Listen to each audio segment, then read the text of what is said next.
This episode of The Reasons I'm Broke is brought to you by Audible. Sign up today and get a free audiobook download and a 30-day free trial at audibletrial.com/nerdupmedia. There's over 150,000 titles to choose from, all available on your Android device, Kindle, and iPhone. Enjoy the show.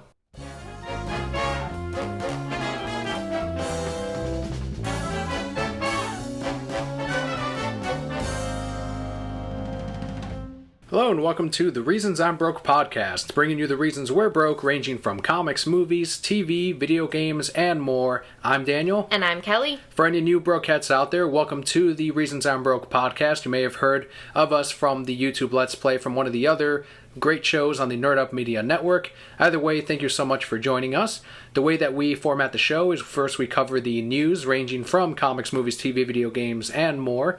And then the last half of the show is all about comic book reviews. Tons of DC books we have this week, usually every single week. Well, Batman, come on. And as we move forward from May and June, with Convergence coming, that's going to really slow down, and it's going to be mainly Indie and Marvel, but you'll see as we move forward exactly why and what big event DC has that is going to be affecting those numbers for not only us, but I'm sure many readers out there.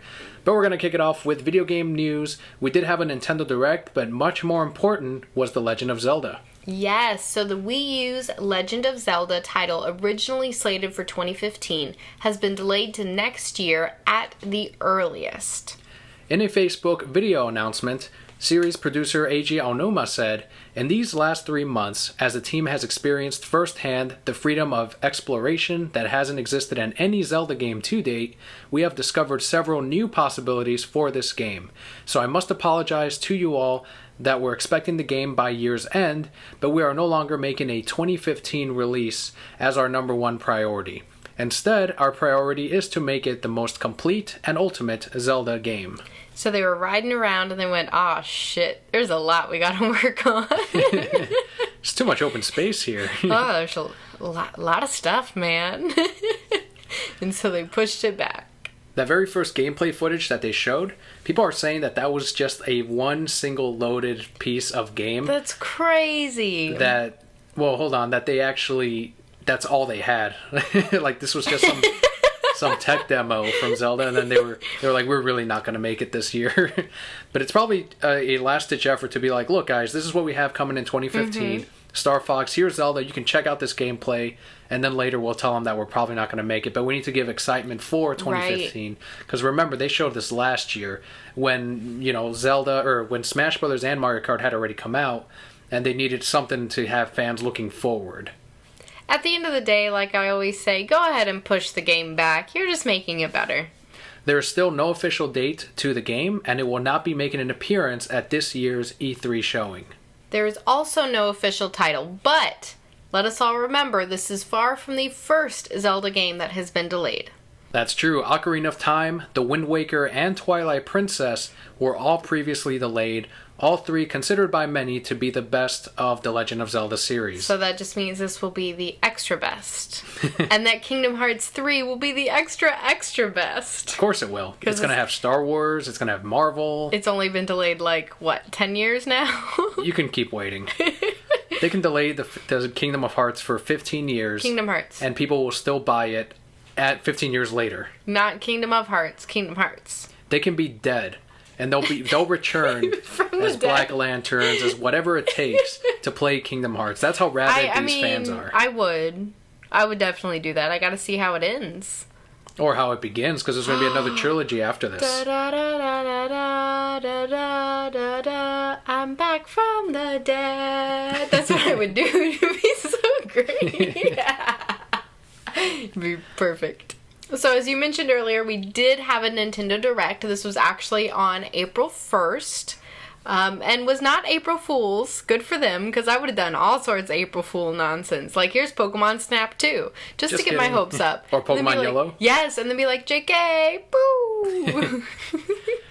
I still remember when we were fooled on that Pokemon Yellow. Oh man, was that really a fool? It was. Why can't it be real? I know. Like, I almost passed out. I'm not even kidding. Because they've been making too much money from the amiibos, so they got to put a cap on some things. No, they just got to make that yellow, and then I probably will really pass out. some things that they announced in Nintendo Direct. First up, Attack on Titan: Humanity in Chains will release on the 3DS eShop this May. Based on the hugely popular anime, the first 2 episodes, if you have not seen this, are available on the Nintendo eShop. However, if you have Hulu, or I think Netflix even, it might be up on there, the entire first season is up on the services, either one of them. I saw the first episode, fell asleep halfway through, so I can't say that I gave it its fair shake. I have to go back and watch it because we sell the shit out of that comic at the comic book shop. So people really like, even the statue. There's a couple statues that we carried as a test. Like, maybe, we sell the hell out of the books. Maybe we can give these statues a shot. And boom, like, they sell almost every time we have them. That's crazy. The only thing I know of this show is, like, the muscle. They're just muscles. Giant human anatomy goes and attacks a city. Yes, they're just naked muscles. That's all I got from it, too. Yeah, that's all I know of it. And I understand the Titan thing, but I just think of Shadow of the Colossus. Like, why don't they just climb on them? Maybe they do. I don't know. I haven't seen the show. But hit the weak spot and then fall off and then go to the other weak spot with all the black blood flying off. That's crazy. Or they can just, like, chop off their stuff. They're naked. If they have stuff. I don't know. Well, I don't know. See, this is how little we know about Attack on Titan. But there's a game coming, and they're capitalizing on the popularity of the anime. In the game, you chop off their stuff. That's how you win. You use the touch screen. It's kind of like Cooking Mama. You gotta get it across the line. And that'll get their stuff off. This is a terrible game. I don't know why people like Attack on Titan, really. But like you said, it is very popular. I'm sure many people out there are looking forward to this. If any of you Brokeheads are going to play this game, let us know how it is. Maybe we'll give the show another chance. Brokeheads our age are going to want to pay attention to this. Yeah. Nintendo 64, there it is, and DS games will be gradually added to the Wii U's Virtual Console. Super Mario 64 and Yoshi's Island DS are both up now for $9.99 each. It used to be that you used to go to the Wii's actual program in the Wii U. So essentially you kind of loaded the Wii on your new system, almost like an emulator, and then you'd have to visit the shop from there, have separate points just for that program, so you couldn't use the eShop credits. For some reason, they just didn't make it so that you can use it on both. So you'd spend more money. I guess so. But now they're going to have it on the actual Virtual Console, so you can theoretically use your regular credits as they release them. Unfortunately, this means that only those 2 games are currently available. So if it were like me who likes Star Fox 64, I'd be like, it's available on the Wii's Virtual Console, but not on the Wii U's. That doesn't really make sense. But regardless, if you can't wait, there's a huge library available on your Wii right now and on your Wii U. Just load it up. You could either buy the credits, I think they're still available online, or you can input your credit card if you really want. You could always put in a gift card that you load credit onto if you really don't trust them having your credit card information. But otherwise, it is good news. Maybe they'll play back in HD because on the Wii it kind of plays on the 480p, I think, is the highest. So I think it's great. $9.99 each isn't bad at all, especially for the DS games. That's the biggest news of all. If you can have Fire Emblem and you have the top screen be the television and the bottom screen be your controller on the Wii U. That's awesome. That would work out really well. That'd be really cool. I have to say, like, when I read this, I really, really wanted to purchase Super Mario 64. I was terrible at that game. I was so bad. But I really wanted to play it again. And, I mean, I could just plug in my N64 and play it. But this is smart, because $10 is like, whatever, I'll just skip lunch tomorrow. Some of our favorite games are on the DS. I would like to see one of the Kirby Triple Deluxe games on there. Actually, all the Kirby games. The old Pokemon games would be great. Kirby 64, the old Pokemon games, yes. I would buy Yellow again, if they released Yellow. Phoenix Wright is... Well, that's not a DS game. But man, you're right. Phoenix Wright was on the DS. Yes. Both of them. They could re-release that. Those games made me real sleepy, though. It's because of all the reading. Yeah, I know. I fell asleep every time we'd play it. And then I'd wake up and I'd be like, it was this guy with this thing. And then I'd be right. And you're like, how'd you know that? Because I'm magic. You do all your thinking as you're asleep? Yes. You would be a gimmick character in that game. There's always a character that has their little gimmick where like they play with their mustache or they got to paint something before they answer a question. Yours would be you'd fall asleep and then wake up with the answer. Oh, man, that'd be so cool. Put me in a Phoenix Wright game, somebody. There's a free update coming to all Mario Kart players out there for the Wii U. I know you don't like that game. Mario Kart 8 will receive a new harder mode, 200cc, that's a series first, as a free update on April 23rd. That's crazy, because 50cc was already pretty hard. For you. For me. I'm so bad at that game. But yes, for someone who wants a more challenging Mario Kart, because you're much better than me and you're amazing at the game, this is awesome. I love that they're making it free, too. They could have charged you like $5. You know how many people would have bought that? Tons. Exactly. 200cc, the courses are going to go way quicker. I'm assuming they changed the physics as well, where maybe you'll go out for ramps and you'll get just a little bit of extra air because of that speed. That would be good. That could change the dynamic for a ton of the tracks out there. Absolutely. It just means that I will die faster. That's just Nintendo sort of keeping everything alive with their titles, with their first-party games. Little by little, just bring out some content and people will go right back to play your game. My favorite news from this Nintendo Direct is we got a new trailer for Fire Emblem coming to North America on the 3DS in 2016. They had shown a different trailer earlier this year, or last year, with some gameplay footage, but this time around they showed off what your different decisions can actually look like as you're playing the game. I think that's so awesome too, because one of the things I loved about Fire Emblem Awakening is, okay, cool, so I beat the game and I used all my characters and they had all their kids. But now I can go back and play the same game, but it's different because I'm using different people and they're having different kids and those kids are getting with different kids. But it looks like there's, and I don't know if there will be a romance aspect in this game, but there's that same kind of replayability value because you can go through and make all the right decisions and so good things happen, but then you can go through and make all the bad decisions and then maybe you make neutral decisions. The possibilities are endless. That's what keeps players like Kelli coming back to games like Fire Emblem. The example that they showed in this game is there's two armies and you kind of have to choose which ideology you fit with more or which characters you sort of agree with, and that's who's going to be on your party from then on. So really, you will probably end up facing the other team later on in the game, which the second time you play will make it even harder because you're already going to be familiar with the other army. That's the fun stuff about it. The graphics look about the same as Fire Emblem Awakening, and it looks like they still have some fully animated cutscenes, just like in the 3DS title. Yep. So excited. Cannot wait. It looks like this game is going to be so much fun, and they better have romance in there. And you better be able to have a farm. And just call it Harvest Moon Fire Emblem. Harvest Emblem? Yeah, Harvest Emblem Fire Moon. They already did show off that crossover, Shin Megami, I think, with Fire Emblem. Yeah. Doesn't look as good. I'll pass. But thanks. Nice try. Thanks anyway. Here's the most controversial bit of the entire Nintendo Direct because of some events that transpired this week, not just with me, but with other players and other gamers around the country. The new lines of amiibos include Ganon, Captain Olimar, Zero Suit Samus, Jigglypuff Greninja, Dr. Mario, Yarn Yoshis, and 3 Splatoon figurines. I'm interested in this Jigglypuff. If you haven't seen the Yarn Yoshis, those look great because they are actually going to be covered in yarn when you buy them. That's awesome. It's not just going to be plastic that's, shaped in yarn. They're actually different colored ones and they look really nice. Obviously, they'll work with the new Yoshi game. Of course. The different sets are set to release throughout the fall and winter of this year. So what was the big controversy between all of this? Earlier this week, the reservations for the new wave of amiibo, so I think this is wave 4 at this point, went up. GameStop systems went down immediately as soon as they went up at 2, 3 o'clock in the afternoon. The online retailers with the exclusives like Toys R Us, those same exact thing. People were refreshing the page. They added items to their cart immediately, went in, paid, and then it showed that they had no items in their cart. Oh, no. The demand was so great that the systems were crashing.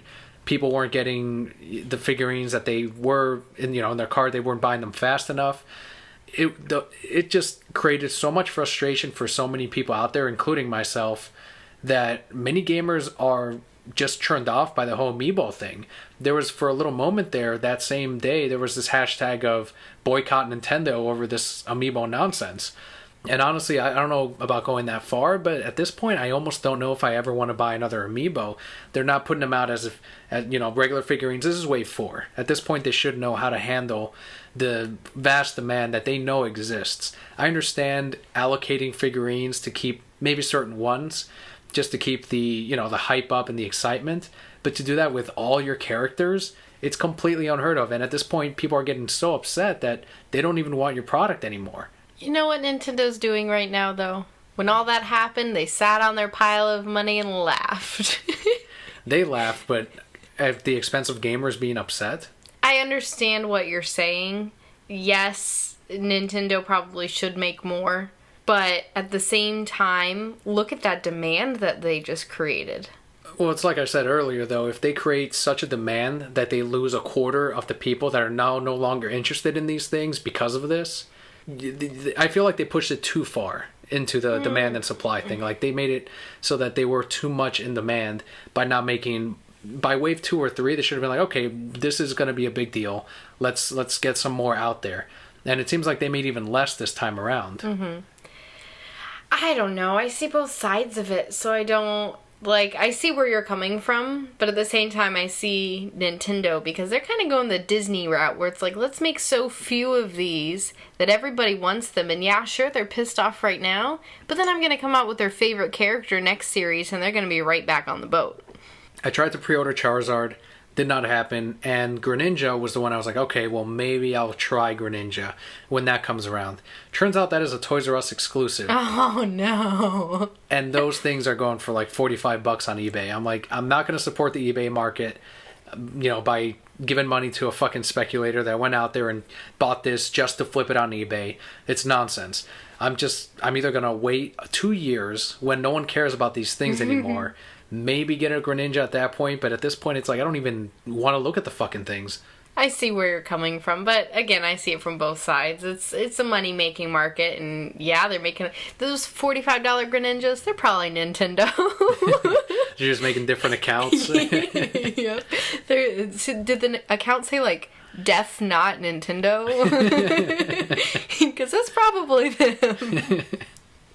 Probably. So if you guys, Brokeheads out there, want to get into this game, I dipped my toe in it and said, nope, this is not for me. Best of luck to you.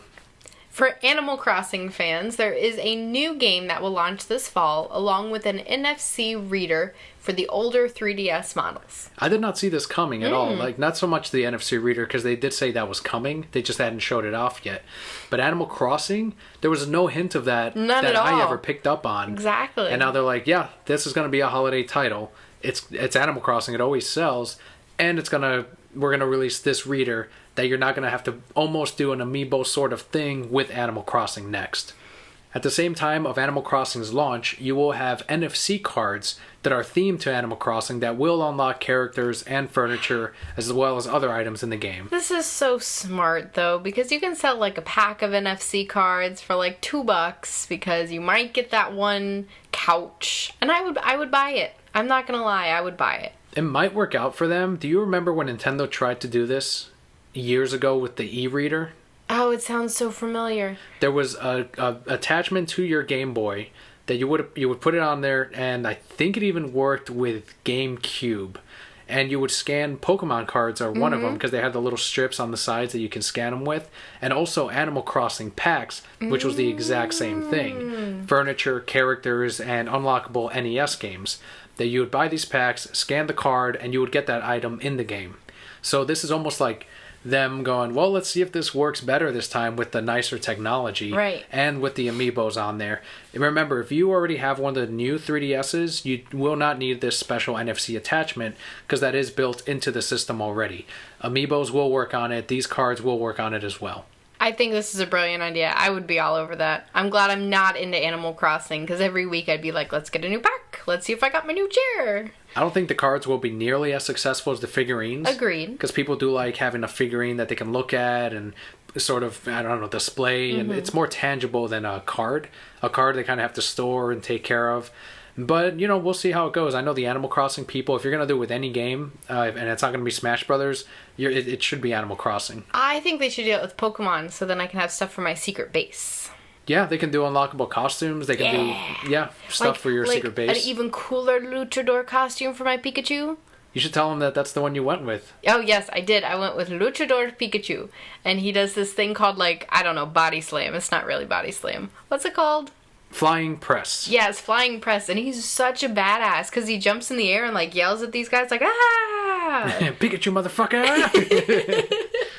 And then he, like, slams into them. I'm like, Pikachu, you're kind of really tiny. You aren't really doing anything. But then he stands there like, yeah, fucking Luchador.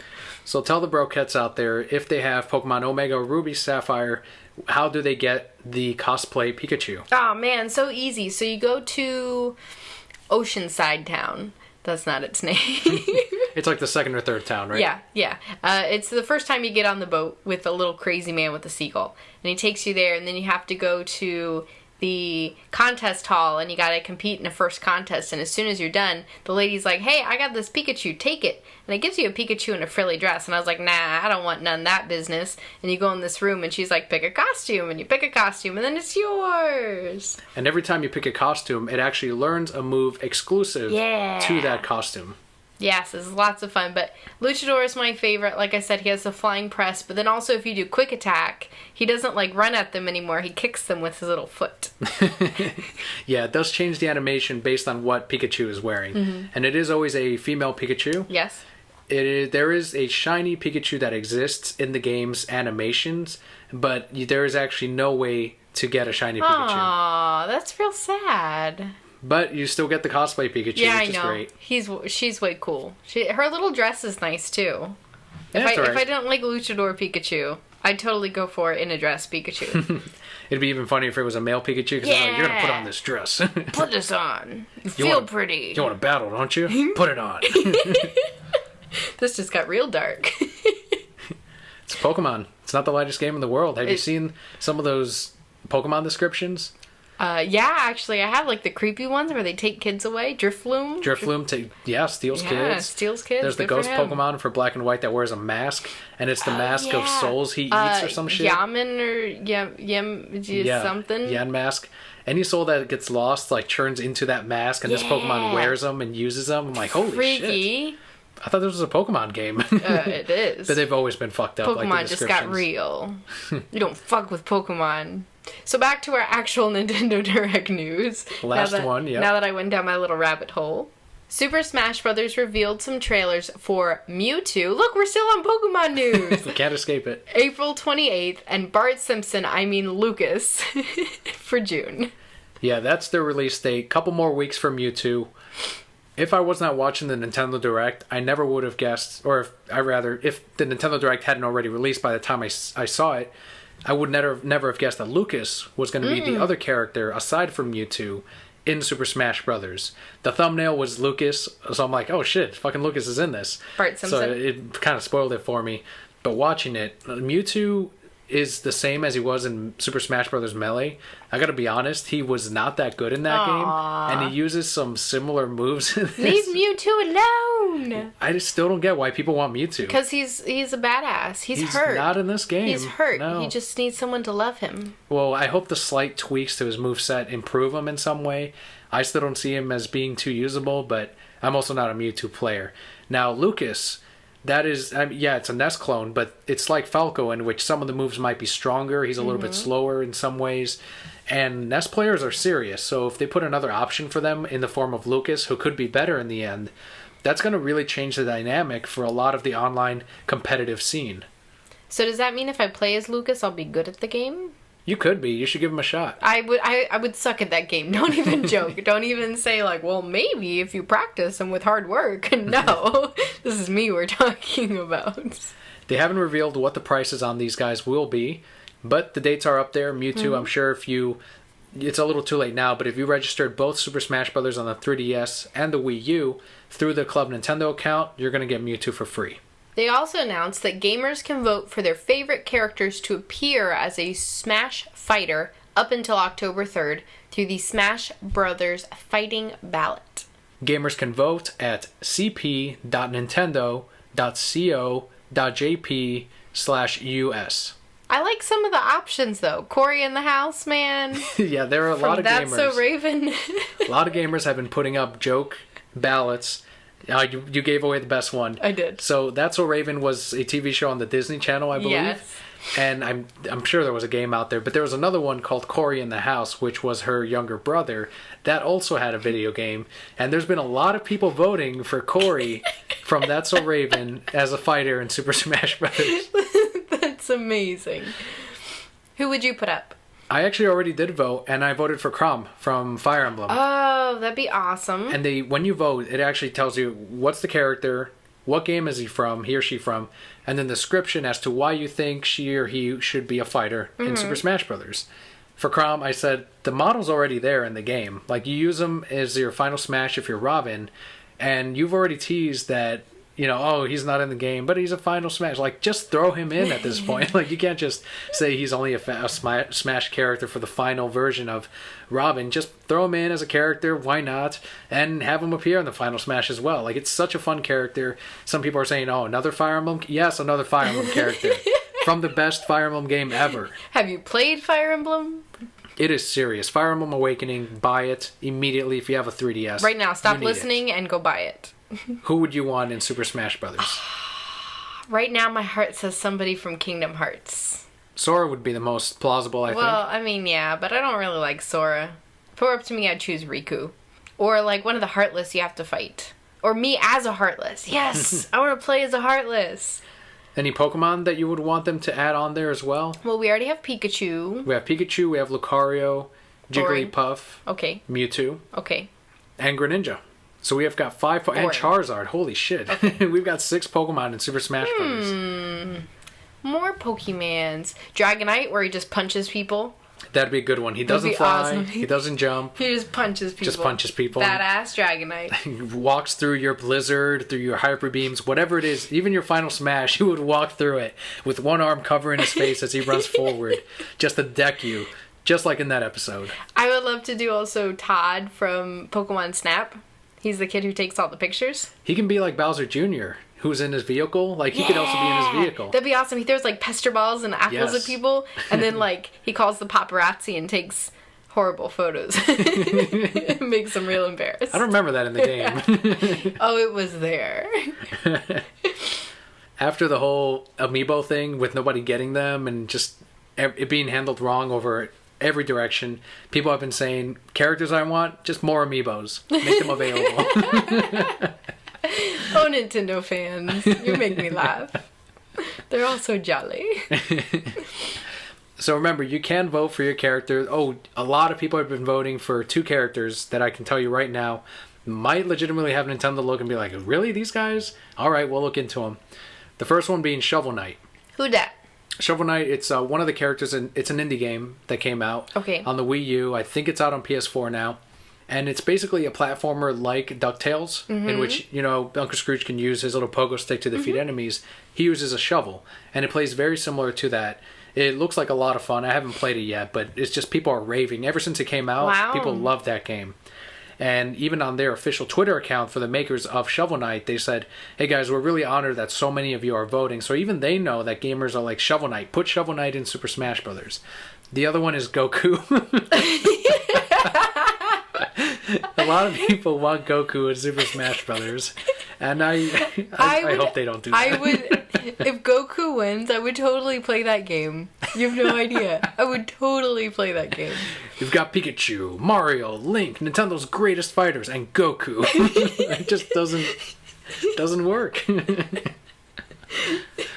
I feel like this is the same crowd that argues all day over who would win between Goku and Superman. Probably. These are the same people voting for Goku. Now, why hasn't anybody voted for Batman?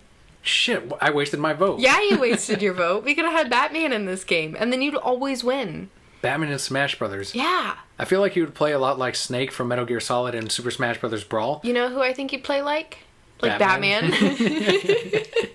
Well, Snake had a takedown move in Brawl. Like, he would put them to sleep, and then you can smash them. Batman would have that. Yeah, he would. Except he would smash them to Arkham and they would never return. Yeah. Just one stock, done. And then, like, that character would disappear forever from your game. Like, you couldn't even play it. So. Just a watermark over the box that says Arkham. insane. That'd be amazing. wasted your vote. Do you only get one vote?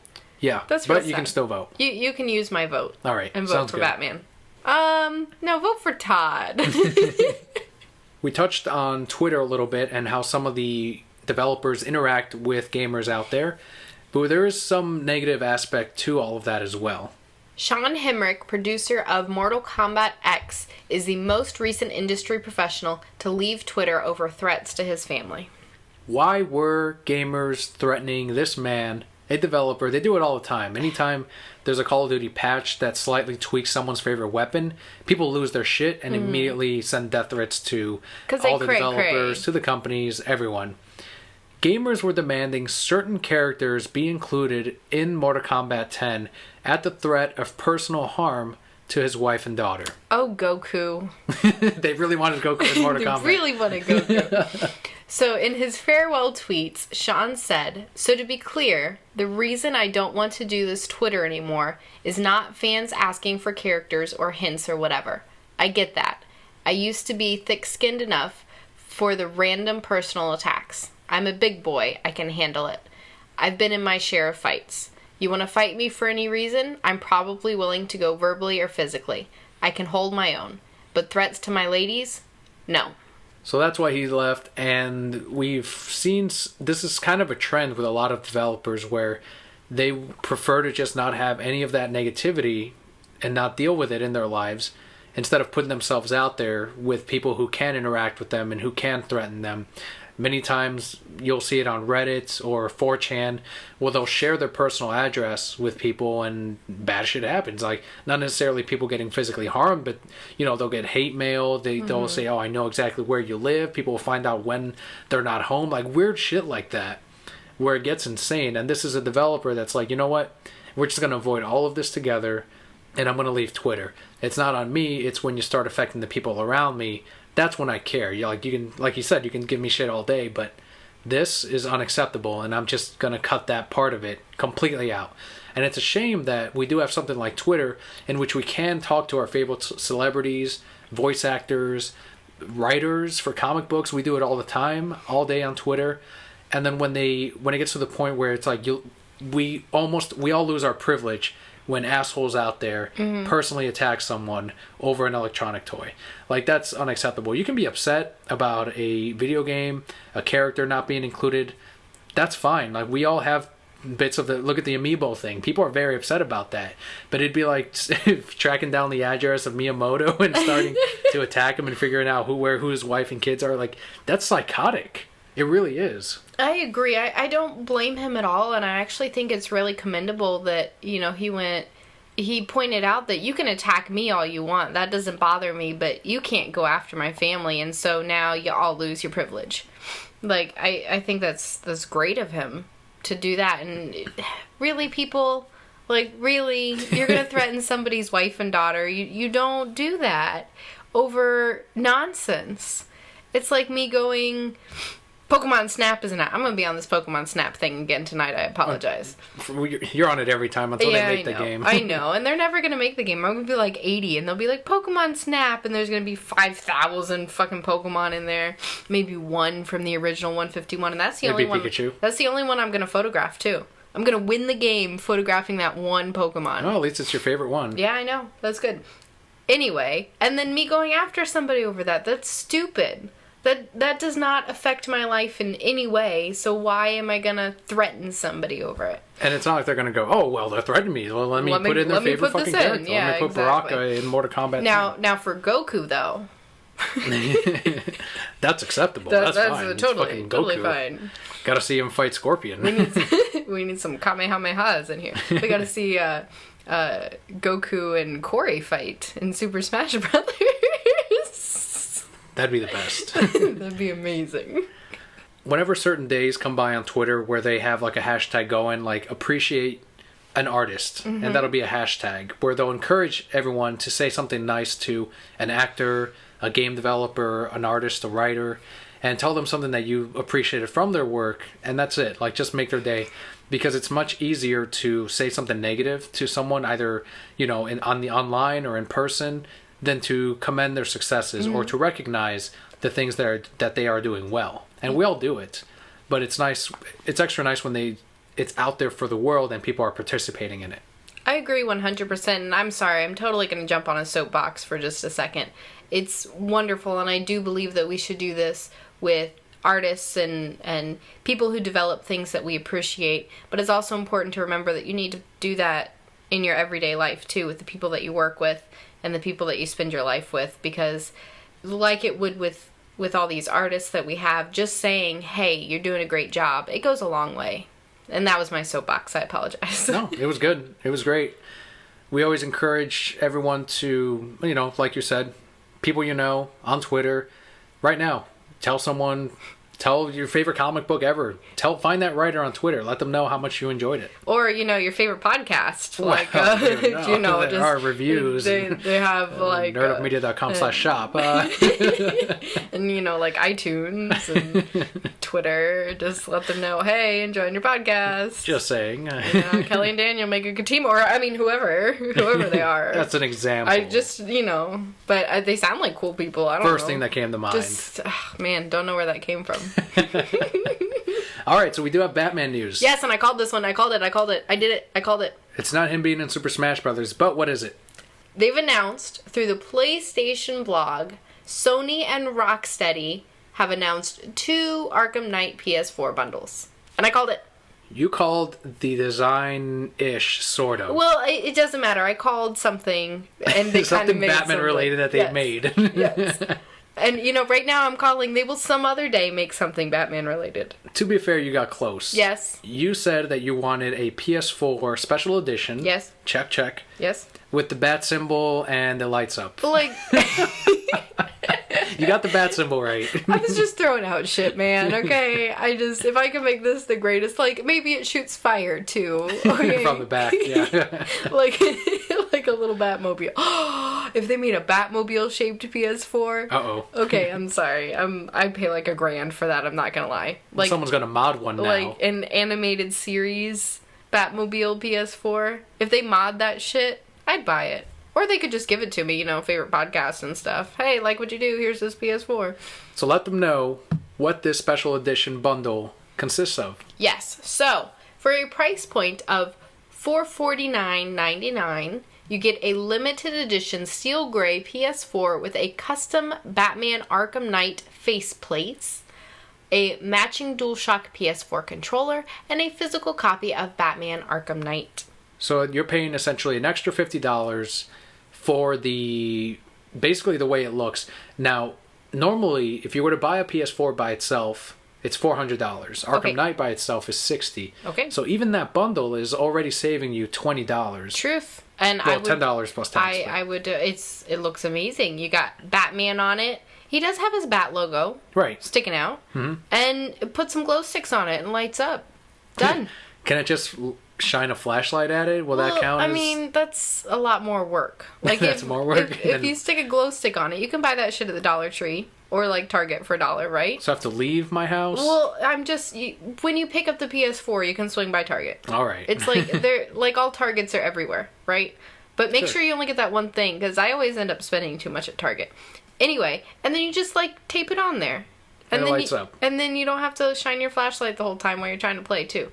As soon as this news broke, I had a ton of Brokettes immediately send me a link to it. Mm-hmm. I always know big Batman news from Brokettes first, because they're like, oh shit, Daniel and Kelly will like this, and they send it to me before I even get a chance to go on Kotaku or anything like that. I get my little notification, and I'm like, oh right, this is fucking awesome. That's actually how I fell for the Pokemon Yellow thing initially. But looking into it, the steel gray PS4, I'm passing on. We're not going to get that. No! I already bought my glow sticks. I know, kind of unbelievable, right? Yes. We're not getting the limited edition steel gray Arkham Knight PS4 for $450. You failed me.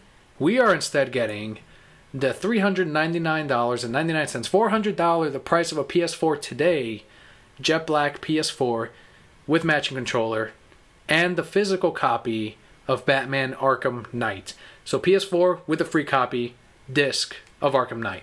Now tell them what you're going to do to that PS4 though. If I save up enough money, I'm going to send it into Colorware.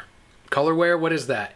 It is basically a company that takes your electronics, like your iPad, like your PS4, like your Xbox One, You can either buy it through them or you can send in your system and you can have it colored in whatever colors you can think of. If you want a green PS4, you can get that. If you want a pink Xbox One, it's there. Like, it's really up to you, and you can actually paint different parts of it.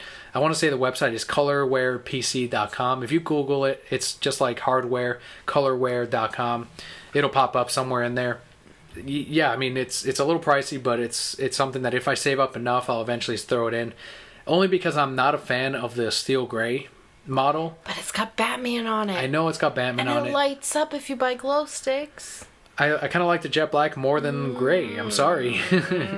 Fine. Maybe I fail as a Batman fan. Can I color Batman on the top of the black Sure, one? I'll even let you get a Batman decal that you can put on there. And we can call it our limited edition. And I can get glow sticks. And you can get glow sticks. Yes. Perfection. See, it's happening. And we're saving $50 this way. Yeah. Well, I mean, we're going to spend a lot on the decal and glow sticks. What I like best about both of these bundles, though, is that they're physical copies of the fucking game.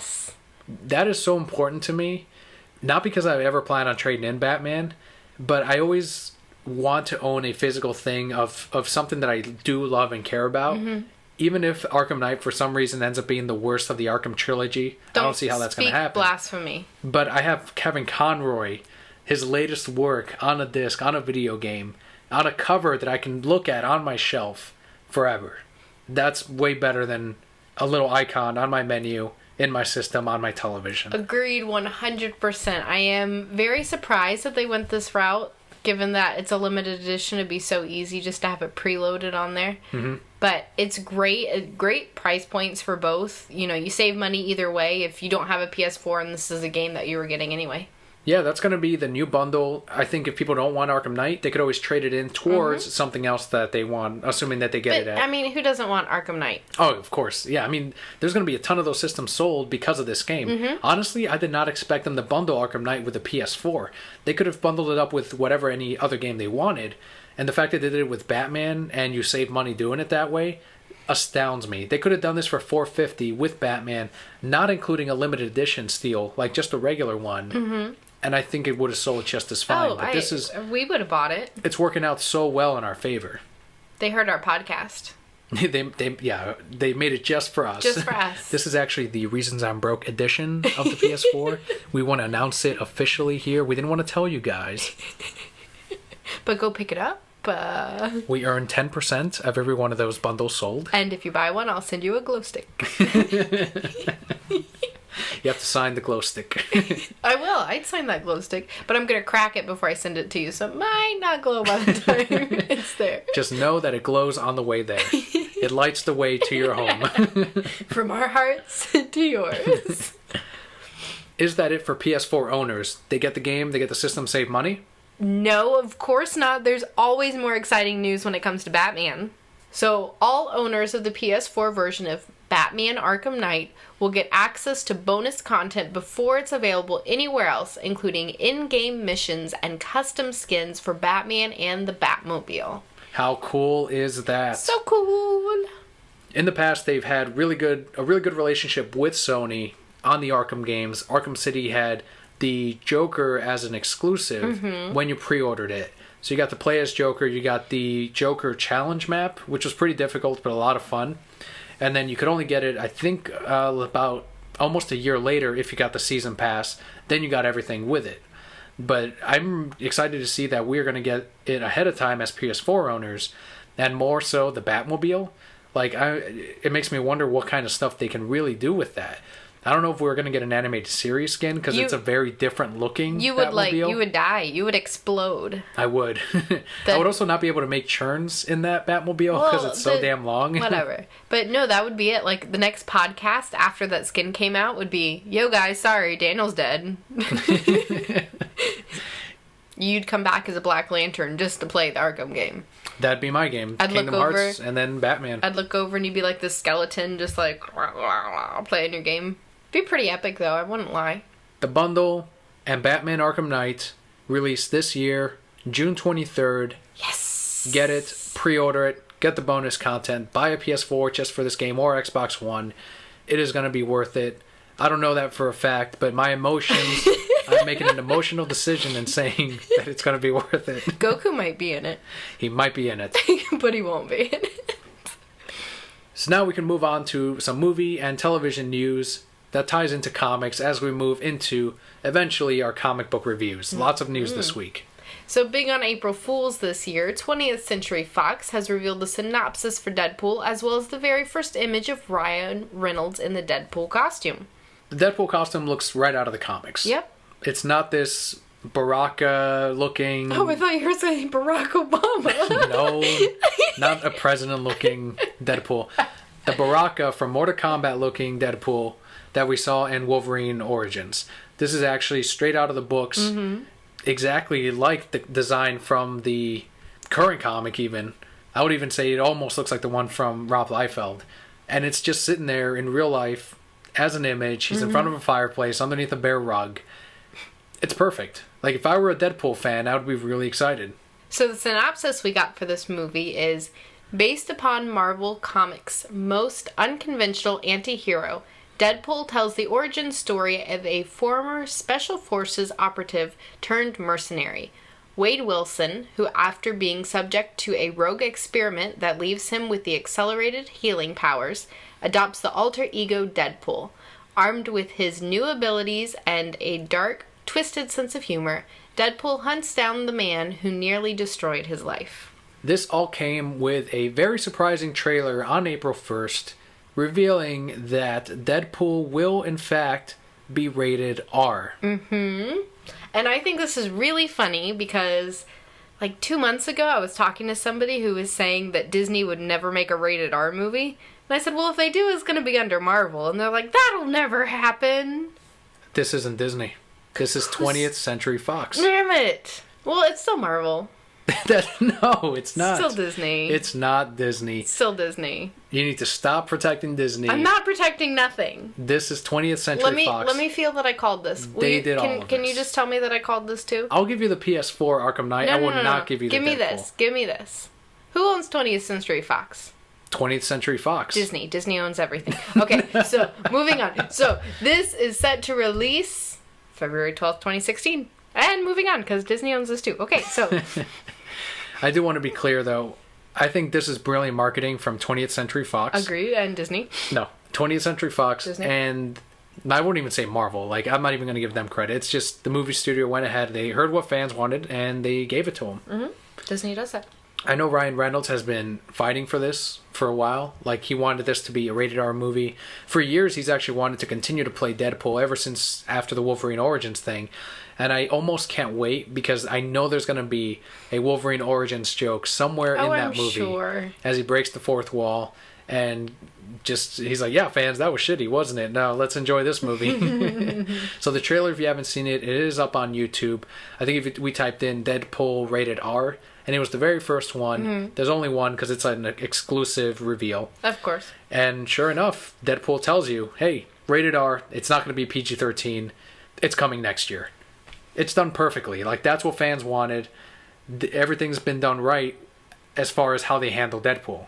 Well, I mean, yeah, Disney knows what they're doing. He's so mad at me.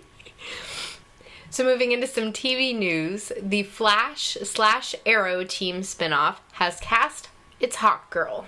I think as far as Hawkgirl goes, we've only really been exposed to the Justice League and Justice League Unlimited Hawkgirl. And they handled that character so well that's really the only one I care about, I guess. I now tie her in forever into the relationship between her and Jon Stewart. Yep. So to me, I'm like, well, is Green Lantern going to be in this too? Because they need to explore that love story. Like, be together? But in fact, it's not. The actress is Kiara Renee, who will play Kendra Saunders in the upcoming show. That's Kendra Saunders' Hawkgirl. That's not Shiera from Justice League Unlimited, or the comic books. I know, I'm way sad. I love Shiera. It's a different comic book version of Hawkgirl. And we don't really know what kind of origin they're going to use with her, if they're going to do the reincarnation or the alien thing.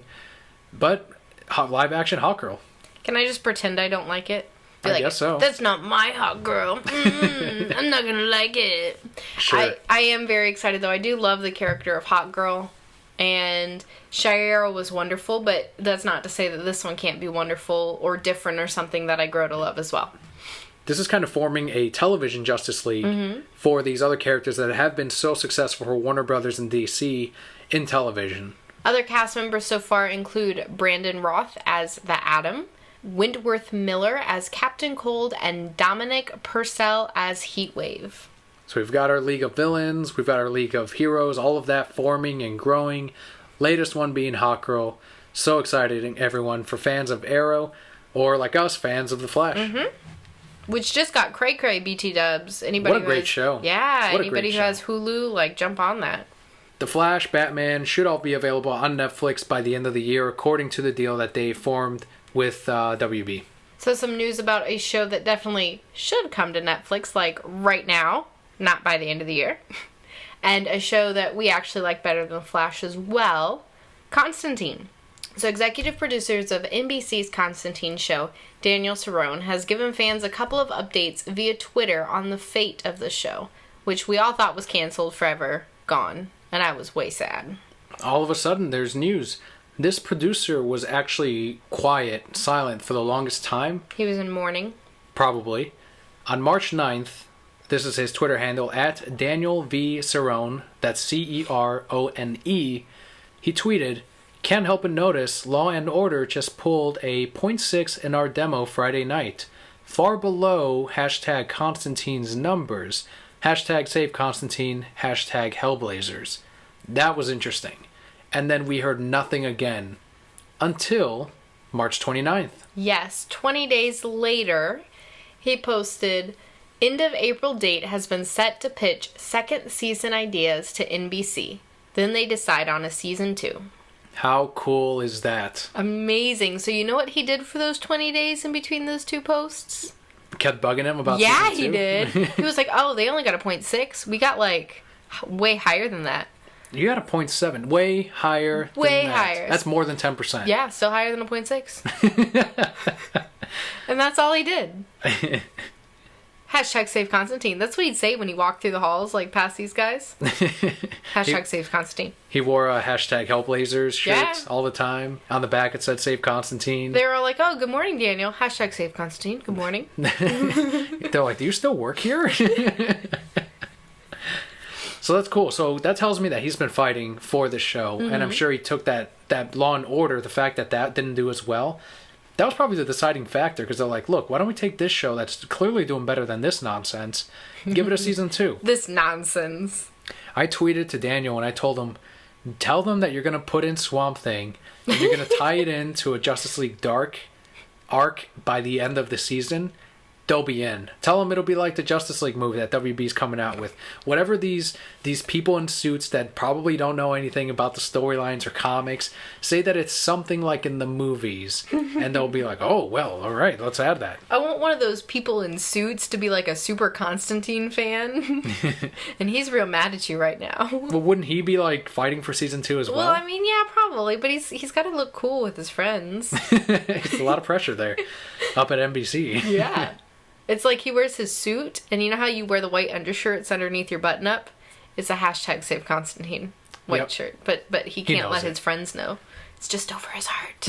A lot of Superman loves Batman vibes out of that. Just now what you did. Can't let anyone know. But I love him.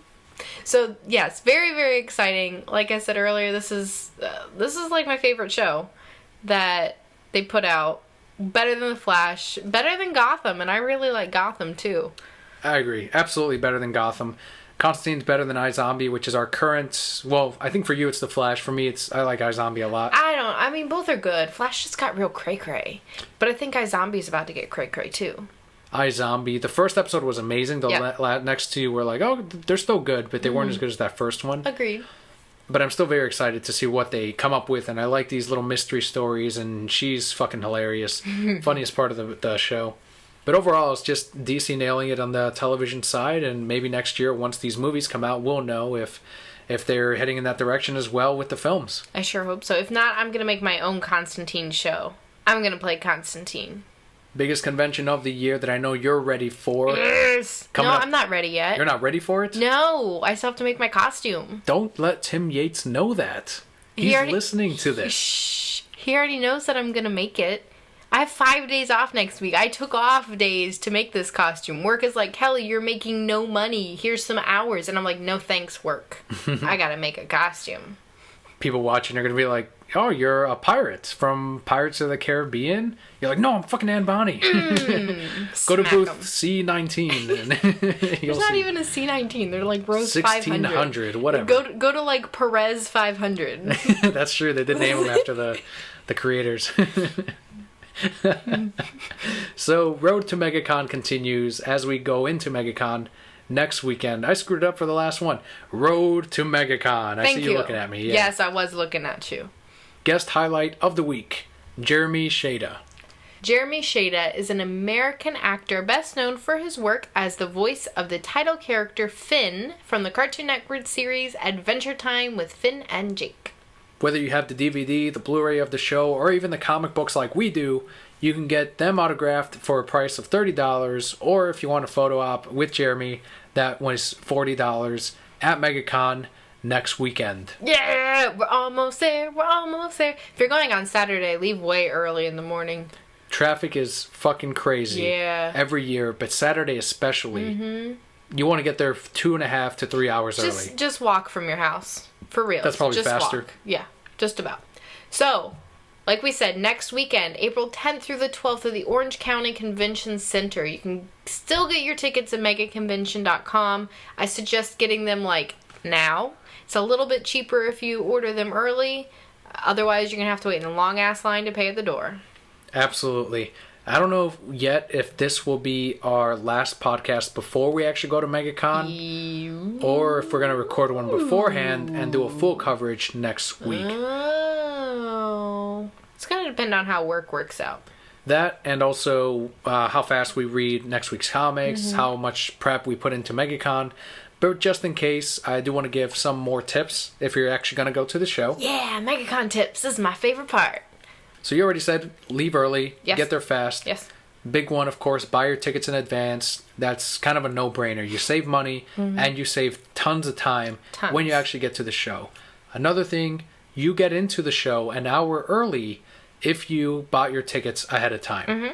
So that's an hour that you have to go and get a commission done quicker, or to get a book slabbed, or to go and buy, an exclusive product. Whatever it is, that hour does make the difference. Absolutely. Me, I guess, being a cheapskate, my recommendation is pack your lunch. Yeah. Well, if MegaCon's listening, they offer great food there. They do. At prices. For some monetary value. I told you, this is Kelli's cheap tricks. Cheap tricks. Cheap tricks. Pack your lunch. Yes. Another great thing to do is go online tonight. Find out who's most important for you to see, what kind of panels you want to go to. Take notes of the time. Set alarms on your phones. Because some of the bigger ones, I think we have some Doctor Who actors coming as well. And of course, I'm sure there's a Doctor Who panel. That shit's going to fill up fast. There's going to be people who are going to walk in Saturday morning and walk straight there for the 3 o'clock panel. So make sure you know what you want to do and understand that there's a lot of other people who want to do that as well. Rolling right off of that, anyone that you plan on seeing that you think you're going to get a signature for, go online and make sure you don't have to buy their tickets ahead of time. These autograph tickets, they're not always just on site. And remember, this is separate from your actual ticket. It's not your Stanley autograph is not included in your MegaCon pass. I hate to say that as it seems obvious, but some people have asked me that, oh, do I get that signature with my MegaCon? No. Of course not. $75 to see Stan Lee, and that's probably sold out by now. I have a lot of people say, oh, I'm going to go and get this signed by Stan Lee. Okay. No, you're not. Let me know how that goes. You and the rest of the world has signed up to try to get this Stan Lee thing. But other actors that maybe aren't sold out yet, could be by the time you actually go to the convention, do yourself a favor, megaconvention.com. Go there, look at the panels, look at the artists, look at the voice actors, look at the actors, all of that. Plan ahead of time. Rolling with our convention news, we will also be having a panel at Omni Expo next month, May 22nd through the 24th. That's going to be at the Rosen Center Hotel here in Central Florida. That's going to be the Nerd Up Media Podcasting 101 panel. A bunch of us from nerdupmedia.com are going to go through the panel with various broquettes, jerkophiles, every other fan from our various shows, and really let them know about our podcast, about our shows, because mainly these are going to be brand new people to the shows. Going to give them some of our experiences with the Let's Plays, with the commentaries, with the podcasts, all of our different abilities that we have had as we have done this throughout all these, for some of us months, for some of us years, and share that experience with the people at Omni Expo. Again, that's May 22nd through the 24th. We also want to remind everyone, Brokettes, that we do have the audibletrial.com offer out there for you. You get a free audiobook download with your trial when you sign up at audibletrial.com/nerdupmedia. Brokettes get a free audiobook download of their choice along with a free 30-day trial. Again, that's audibletrial.com/nerdupmedia. Review time. Reviews. That's our new review song. It needs some help. I'm sorry, I'll work on it for next week. It does. One indie book, one Marvel book, and a handful of DC comics. That's more than a handful. The big event for DC called Convergence. Yes. Start off with the local Jimmy Palmiotti's book. Yes. Called The Big Con Job, number 2 of 4. Written by Jimmy Palmiotti and Matt Brady. Art by Dominique Domo-Stanton. And colors by Paul Little. This is my pick of the week. Right off the bat, your pick of the week. Pick of the week. Loved this book. Is it because they mentioned MegaCon at some point? Well, they do mention MegaCon, which I thought was really cool. But I love the story. I love seeing these actors who are kind of washed up and all they have are this convention, and you can see them actually outside of the conventions trying to do something more with their life. And because they're washed up and because of other things they're done, people are like, no. No, thank you. So I love how real they make all of these characters feel. I'm so excited to see, like, they mention a love story. Who's going to fall in love? Are they going to fall in love? Are they finally going to get together after all these years? There's so much that makes me want to come back and see where these characters are going to end up. And that's great. In just 2 issues, I'm already in love. They also kind of give you an insight on the background of what these characters, what these actors that you do see at conventions every year, how they actually feel seeing their world fade apart, seeing their greatest work being spoken about less and less, going to those panels every year and seeing them less and less full in smaller rooms as they continue from panel to panel.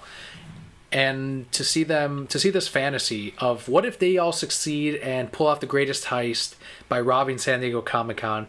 That's the whole synopsis of the entire series. And they, Jimmy and Matt are taking their time and making these characters likable, making you connect with them.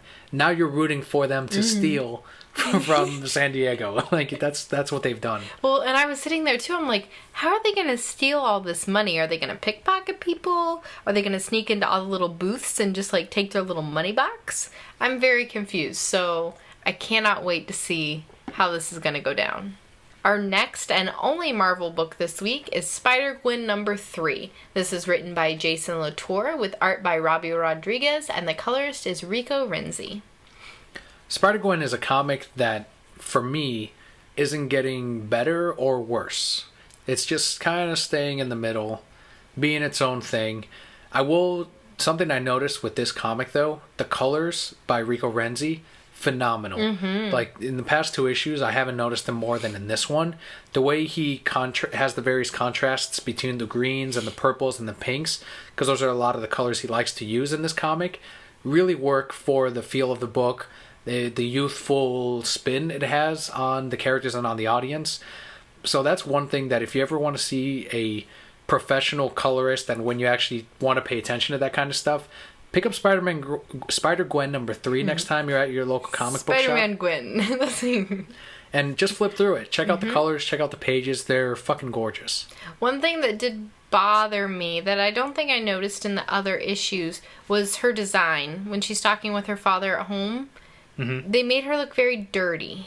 Are you talking about Gwen Stacy herself or the costume? Gwen Stacy herself. She pulls off the costume and she's talking to her dad at home, and her hair is all messy and in her face, and her clothes are all wrinkled, and I get that that's probably a big part of her character, but it bothered me a lot. I was going to say that could be symbolic for the conflict that she does have with her father in the issue. Right. Which you mentioned last month that the writer nailed that portion of the comic in which I think you said that was your favorite part of the book, and that her interaction with her dad and all this going around them is sort of what's keeping you going with this, right? Yes, definitely. I feel that the interaction between her and her father is very realistic to, particularly my relationship with my dad. I relate a lot to the relationship that she has with her dad. And again, very realistic in this, but I don't feel there was as much hard-hitting conflict between them in this issue. It was, don't do this anymore. Why'd you show up here? Mm-hmm. And she's, well, I'm going to do what I want. Which, again, very realistic, but there wasn't as much movement and development with the two characters as we've seen in previous issues. Usually we give issues 3 comics kind of to give it a shot when they're brand new stories just like this. I think so far, like we said, it is middle of the road. Mm-hmm. So we're going to continue going with it and see where it leads us. We have a new character in this issue. You see from the very cover, it's Spider-Gwen's version of the Punisher. Mm-hmm. So it's going to be interesting how all these pieces fall into place by the end of the arc. On to the DC books, and also the first one being my pass of the week, Arkham Manor Endgame #1, written by Frank Thierry, art by Felix Ruiz, Roberto Fiacava, Weldon Wong, and Christian Duce, with colors by Nick Filardi. That was a lot of big names. I'm glad you had that one. That's not the only one. There's a ton with these annuals where there's multiple artists. No. Oh, wait, you're going to have to say all that. Okay. None that's mine. Oh, no, that one is mine. Yeah, there's a ton of big ones. So this is not my pass of the week. I actually really enjoyed this book.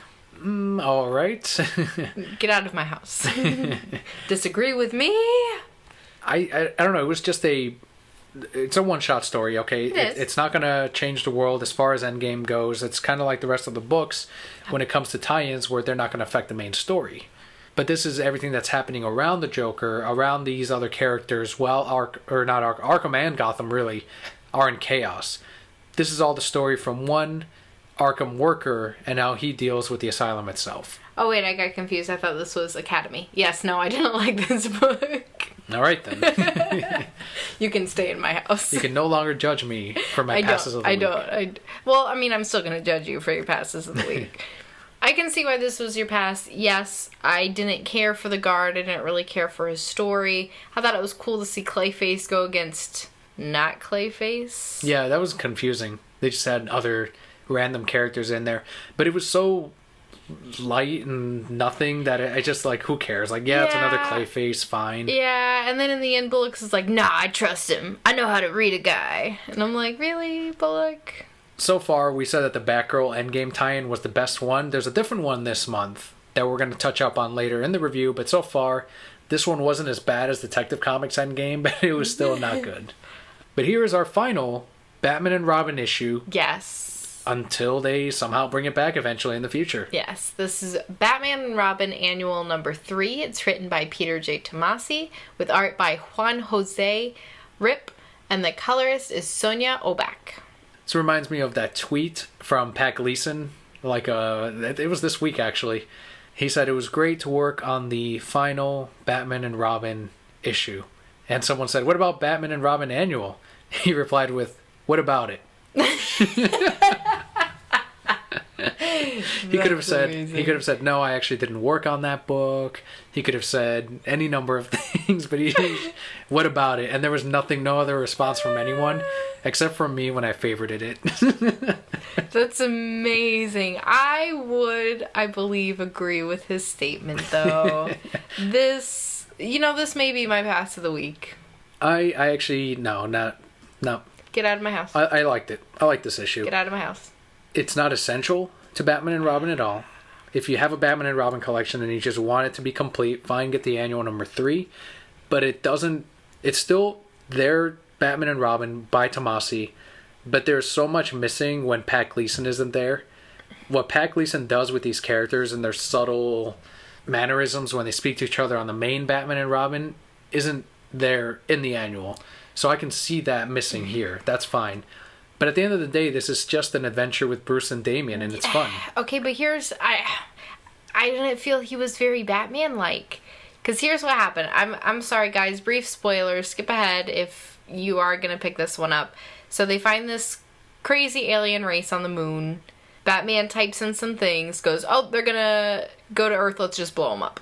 No, is this really what they're doing? No, let's find out what they're actually saying. He somehow learns how to read their crazy language and says, well, let's just blow them up. No, let's just dive them into a volcano. Well, that's the same thing. But they're clearly sentient beings. Right. And that's Batman, he doesn't I agree. differentiate between humans and alien sentient beings. They're all the same. And that really bothered me. I agree. Even when they're fighting him, he probably would have back grappled his way out of it and been like, why are they fighting me? What's going on? What are they actually trying to do? Yes, they were a threat to his Earth and to Gotham, but he wouldn't have fucking killed them. Yeah, he threw them all in a volcano. All of them. And it wasn't even let's study them because, wow, this is an amazing race that they've now taken the likeness of these people that have been gone for X amount of time because they found hair follicles and multiplied from that. Like, that is amazing. That's something that he could have studied and learned more about. He could have captured them and kept them on the Batcave. Yeah, he threw them in a volcano. All right, Peter J. Tomasi, the one slip up that he had. just the one. He ended on a bang. A volcano bang. All right, yep, I can see that. Okay, then. It's not my past, but I can see why you didn't like this. All right, you can stay in my house. A lot of brokettes are breathing a sigh of relief, especially subscribers at the shop, because this is the final issue of a weekly series which we are not a fan of, but we wanted to see how this all ended, so we ended up picking up Batman Eternal number 52.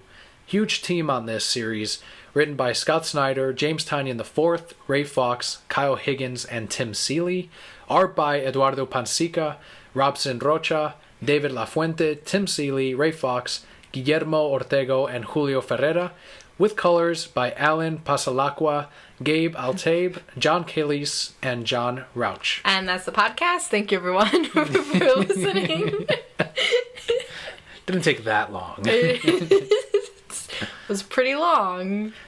Huge team. So there's already been a reveal as to who has been behind all of Batman Eternal from the very beginning. Mm-hmm. We've gotten the build up to Hush. We've gotten the build up to the Riddler, Mad Hatter at one point, all kinds of villains in the Batman's arsenal. And finally, we found out last week exactly who was behind this. And the outcome of the fight between Batman and this other character is resolved in number 52 of Eternal. Can I just tell you the moral of the story? Yes, if it doesn't spoil it. It doesn't spoil it. We are all Batman. That is a very good moral. That's the moral of the story. That's what this all boils down to. Now, I will tell anyone out there, if you think this is the book that actually sets the difference in the future for Batman in the DC universe, you're not going to find it here. But this is a very satisfying ending to what has been a very long journey for many out there who have been picking up this comic every single week. I feel like there's very little we can say aside from that because it does tie into previous work from Batman that would spoil the main characters in this. So I do want to say if you have been enjoying Eternal and so far have been waiting for like that sort of payoff, it's not huge, but it is neat, it is tidy, and it is satisfying. Our next book is Superman Loves Batman, aka Batman Superman Annual number 2. This is written by Greg Pak, with art by Tom Derenick, Tyler Kirkman, Ian Churchill, Adrian Serif, and Emanuela Lappuccino. That sounds like a Starbucks drink. I want a Lappuccino. The colorists are RF Prianto. No. These are not that hard. These are so hard. Farisa Kamaputra, Jessica Colleen, and Gloria Kelli. That's because you have that, like, Hispanic. Your Hispanic comes out. I read a lot as a child, so I can read names. You know what? I was a huge reader. Animorphs, that is some scholarly work right there. Scholarly work. that set my mind forward 2 grade levels. Really? I actually did read a lot of Animorphs, but... Well, I'm glad you can read these names, because that one looks like Gasolina. That one looks like Kumquat. I'm proud of you. I'm going to give you the same lesson I gave my students when I was a substitute teacher. Please do. Just sound it out. As you're reading it, just move forward, sound it out. Can I just make up things and pretend I know what I'm talking about? No, because that's what students used to do. What my students used to do is they used to take the first 2 letters and the last 2 letters of the word, and they would just mash the middle up together. That's amazing. And that was the word. That's not amazing. That's lazy. That's not reading comprehension. I read a great quote once that says, I use big words even though I don't know what they mean because it makes me sound photosynthesis. That's a perfect example of what this is. So moving on. Batman Superman Annual number 2.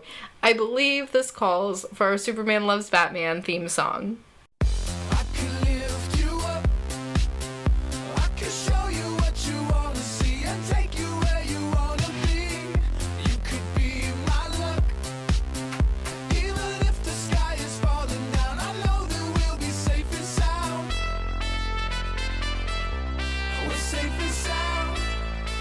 So since we've heard our theme song, I would like to start by saying there is a lot of Superman Loves Batman in this issue.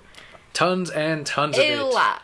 Can Greg Pak stay on this book forever? Forever. I'm sure he realizes Superman Loves Batman at this point. It's almost like he's doing it on purpose. Yes. I'm like, oh, come on. It's another panel of Superman reaching out to Batman oh so softly and sincerely. Like, I just need you to just feel me. I need to go home to save your city. Sure. He wants so badly to connect to Batman in the series in so many ways that I can't help but adore this series and this book.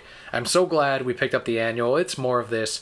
Now, if you haven't read Superman, the main series, in number 38, Superman gets a brand new superpower. Yes. It is essentially a spirit bomb. He unleashes all of his solar energy at once, and for 24 hours after that, that's his attack. Like, it's an ultimate attack, wipes out whatever. For 24 hours after that, he becomes mortal and can be killed. I think that is them trying to solve that irk that people have with Superman, where they'll say, oh, well, he's too powerful. That's why I don't like him. He's too perfect. Yeah. So here's a fault that they gave him, with that it's not kryptonite. That it's not magic. But now he just uses it for silly reasons. Well, he did in this book, but it's seasons we like. He's like... Reasons we like. A storm cloud's coming. Oh! Oh, my clothes fell off again. Batman, are you Batman, near? help me. I can't. There's people after me, Batman.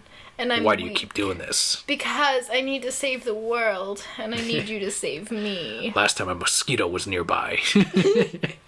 It was a deadly malaria mosquito. I saved millions.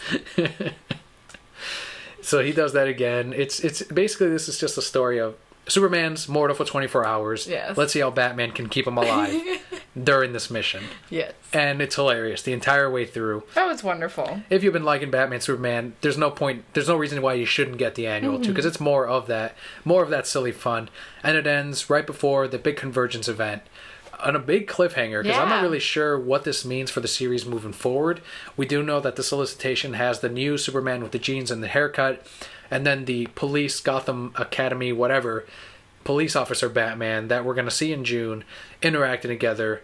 So I don't know where Superman Loves Batman's going to move from there, but I'm sure Kelly and I will make it up as we go. Oh yeah, I'll tell you where it's moving right now. You're not my Batman, and then he's got to go find his Batman. The search for Batman. And you know how he's going to find it? How? He's going to go, oh, my powers, Batman save me. Oh, and my then, clothes again. And then Batman's going to come save him. Oh my God, he's a diva. Superman is a diva. Amazing. So now we have DC's big event, that is Convergence number 0, kicks off with this. This is the book that, because DC's moving their offices from one side of the country all the way to the other, that's New York to California, here's this event for these 2 months while we get everything moved, and then we're going to come back in June. I was worried that this was going to be a half-assed thing for 2 months, like it's not a reboot, it's just a story to keep everyone preoccupied. And I was pleasantly surprised. I don't know about you. Mm-hmm. This one was written by Dan Jurgens and Jeff King. Art by Ethan Van Sciver, and colorist by Marcelo Maiolo. Is the weather delicious for Marcelo? Oh, it's so delicious. Totally the same guy. Yes. So, number 0 does, I think, successfully set up what is in store for us for the next 2 months. I would agree. I was very interested. It was a little confusing. Things were kind of all over the place. But it was still very fun to read. And I feel at the end things got a little dark. Like, things weren't completely all perfect. I was reminded very much of Sandman Overture as I was reading Convergence. If you're big on Superman, and we are not, and we still enjoy the comic, but if you do like Superman, you're going to get so much more out of this as a fan than even as we did. You see all the different versions of Brainiac, one of which even looks like the Superman the Animated Series Brainiac, which I was very happy about. And you see that all of them are not exactly tuned in to the bigger plan, because there's a main Brainiac entity behind all of this. So that sort of makes me connect with Brainiac and Superman at the same time, because Superman just wants to get home, obviously, presumably to Batman. Yeah, of course. And this is all about his journey to that. And Brainiac's struggle to figure out why this Superman is different, why New 52 Superman is different than Infinite Crisis Superman or Red Son Superman and all of that. And that's just the tip of the iceberg for this comic. It's not my pick of the week, but damn, it was a good start. It was really good. And I think it's more than just this Brainiac trying to figure out why he's different, but trying to figure out what his place is in this role that he's been given. Because originally he thought it was, oh, this is what I'm supposed to do. And then towards the end, he's like, nah, this is how it should really be. And this is what I need to do to accomplish that. Which, as I said, is a pretty dark conclusion that he comes to. Mm-hmm. So it will be really cool to see how they take it from there, because not every world's gonna make it. Spoilers. And there's a very handy guide at the very end of Convergence that gives you, okay, so here's a summary of this version of the DC universe. There's this version and this version. All of that for like the last 3 or 4 pages. For anyone that's not familiar with anything, you could always pull out your Convergence number 0, your handy little guide, and be like, okay, so if I wanted to read more about this, I could either pick up that trade, go back and try to find these issues, or if not, this is a summary that gives me a rough idea on the ideology and the feeling of this era, of this version, of this character, and what that is. Mm-hmm. So our next book is the one I got confused about earlier, but we're all good now. Gotham Academy Endgame number 1. This is written by Becky Cloonan and Brendan Fletcher, with art by Jeff Stokely, Cleo Chiang, Joy Ang, and Vera Brosgol, and the colorist is Ginny Donovan and Sonia Obeck. This has dethroned Batgirl as the best Endgame title for me. Yeah, me too. And this is my pick of the week. Really? I'm very proud of you. It was a good... I picked good stories. Well, I mean, I picked a pretty good story too this week. I'm just... Oh, this one was better. Not quite. But anyway, yes, this one was very, very good. Like I said, got confused with Arkham Manor. Arkham Manor, I was going to say Wayne Manor, but then I'm like, that's not quite right. But it sort of is. Well, I mean, yeah. Ironically enough. But that's why I was angry with you, because I thought this was so good. It was so much fun. If you're not reading Gotham Academy, if you're not reading Endgame, you can pick up this book and thoroughly enjoy it. Mm-hmm. That is what makes a good comic, when a comic can stand on its own without previous knowledge of what's going on. If you like the Joker, there is so much to Joker's mythology, to these characters, and each one is creepy and scary and fascinating and funny. And it's drawn by all these different artists throughout it. That just makes it a feast to the eyes, to the mind. So much to digest and enjoy. And Snape at the end, he was such a badass. And and it sets up, at the same time, one of the teachers in the manor, without spoil, it's just, there's more to this character. They're building on their world as they're giving you this little one-shot. These are writers and artists that were given this assignment of Endgame. Here, make this one-shot. Some of which kind of, whatever, and that's when we got stuff like Arkham Manor or that Detective Comics Endgame. But this is an effort in which they're like, why don't we do more with it? Why don't we tie it into the rest of the stuff we did? Fine, maybe we don't want to do this one shot, but hell, we're going to make it the best fucking thing we can do. And so far, it is the best Endgame one shot. That's Gotham Academy number 1, Endgame. Sounded like that's how you ended it all, like, Endgame. Done. No more. Comics are over. This is it. Read no more. Comics are over forever. That's the end of comics. It was a really good book, though. It was. Agreed. Definitely, guys. Pick this one up. I totally approve of it being your pick of the week, because I have to approve your picks of the week. Our next book is Harley Quinn number 16. This is written by Amanda Connor and Jimmy Palmiotti, with art by Chad Hardin and Alex Sinclair, and the colorist is Paul Mounts and John Timms. So this number 16 I don't feel was as good as the previous one. Agreed. And you do get to meet the various characters that we're going to see in the Harley Quinn squad as we go throughout. I think there was such a big setup for number 15 and these other 3 characters they introduced in those. And they kind of lost focus with number 16 by kind of taking a step back and sort of just letting the fun and plot happen, which is fine every now and again. But I got the impression that they were kind of going to dive deeper into these very interesting characters from number 15. I feel that they will in the upcoming issues. We're going to get to learn a lot about these, there's 12 of them? Mm-hmm. 12 new characters. We did a lot of setup. There was a lot of pages of interviews, which I found a whole lot of fun. Harley's trying to find her new gang. But all the interviews were so funny for me because, like, people really go into interviews and say this kind of stuff. That's true. Just nonsense stuff like, okay, so I know that the ad said you wanted this, this, and this, but I'm not going to do any of that, so when do I start? And, like, people really think that this is how they're going to get a job. Yep. So that kind of stuff just cracked me up. I loved all the different costumes that she gave her Harley squad. That leaves so much potential. Like, I need 11 more friends so that we can go as the Harley squad to a convention. I think that would be so much fun. They need to make all of this into merchandise. Mm-hmm. I know there's not enough Harley stuff out there. I understand your peril, everyone. Not enough Harley stuff. Now, sir, did you not read the book? Go to Hot Topic. And you will find that they need more Harley stuff. There's not enough red and black anywhere. I agree. I really want that cardigan real bad. It was really cool. If you want to jump into the Harley Quinn series, I recommend getting number 15 first, then 16, and then in June, when the series returns, move forward from there. Although I'm sure Jimmy and Amanda have made it so that number 17 is something that they can all pick up. We'll see how it goes, though. I wasn't blown away by number 16. I think you enjoyed it a little bit more. Probably, just because I liked the characters. They've picked a really good team to go with her. But overall, it's still a very fun book, and 16 issues in, we're very much enjoying it. Final book of the week, very close to my pick of the week. It was really good. Was written by Cullen Bunn, art by Martin Kokolo, Victor Ibanez, Andy Kuhn, Ronan Cliquette, Mirko Kolak, Daniel Warren Johnson. See, it's not that easy. And colors by Tony Avina and Jason Wright. Well, those two were easy. But this book is Sinestro Annual number 1. Usually the annuals are very much like the Endgame one-shots, in which they're a little bit on the weaker side. We, just a couple episodes, we were complaining about the Batman Annual number 1 with that Mr. Freeze New 52 version, which wasn't as good as, the animated series one, where I was just telling a customer this week, like, just take what is already good and just put it in the book. Like, this already works.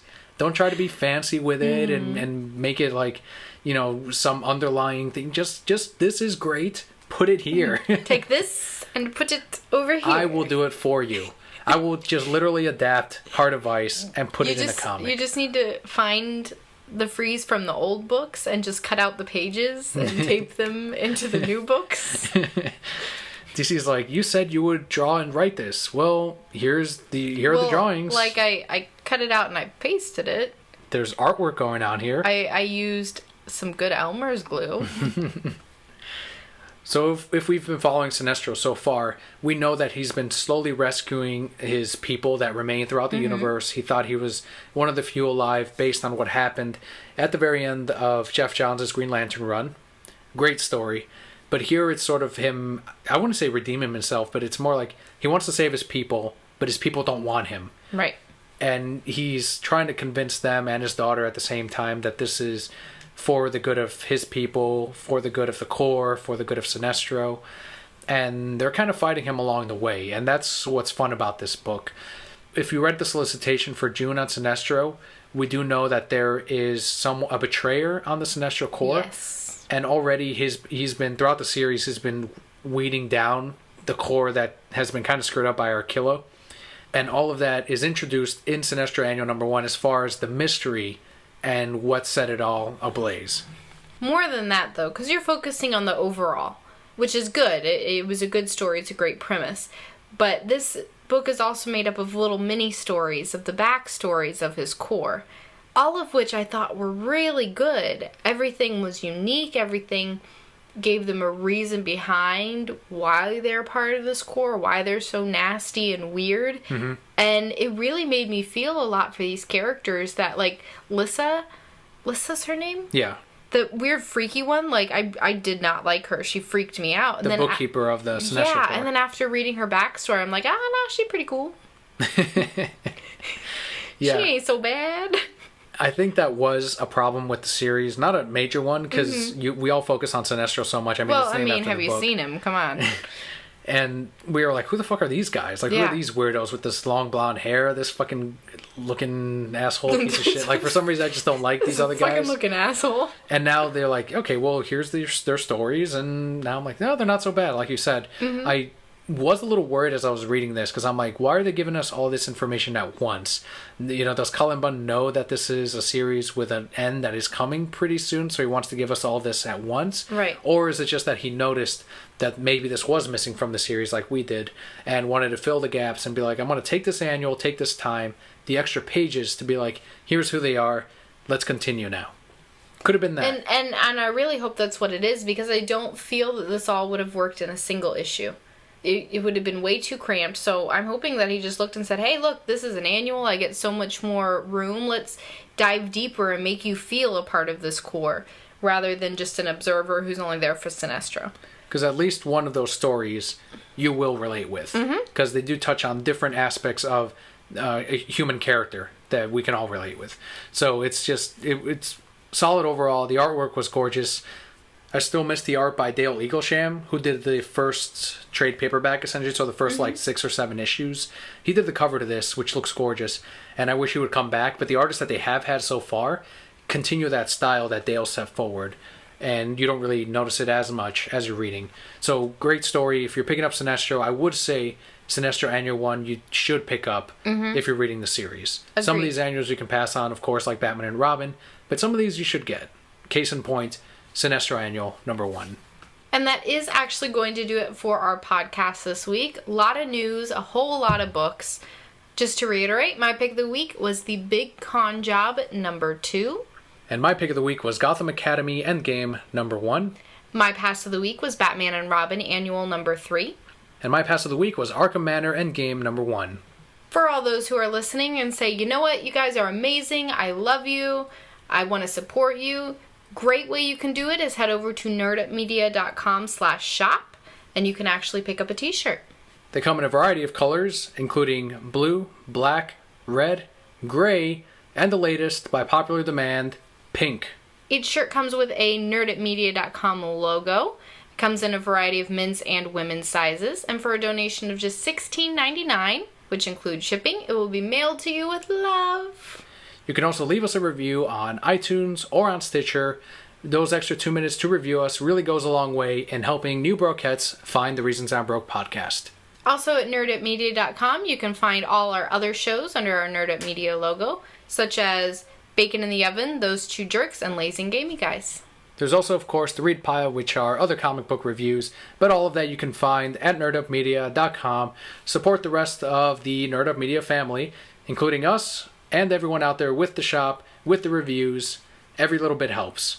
Don't forget to follow us on Twitter at Reasons I'm Broke and on Facebook.com/The Reasons I'm Broke. We'd just like to give one final reminder that MegaCon is next weekend. We're not sure if we'll have a podcast before then. Our hopes are that we'll be able to get one out to you before the weekend. That way, after MegaCon, we can give you a lovely full breakdown of just the joy and all the money that we spent, because we're going to be way broke. I'm not even looking at my bank account. It's going to be empty. at the very least, you're going to have one episode of coverage to MegaCon. It may even be that we record one the day after the convention, tell you what we did throughout the day, and then the following week, we'll give you a full 3-day coverage on how MegaCon went. So either way, good things for all Brokettes out there. Good stuff coming. As always, we want to thank you so much for listening, for tuning in, for subscribing, for everything you do, just for being there and interacting with us. I'm Daniel. And I'm Kelli. We'll see you next week.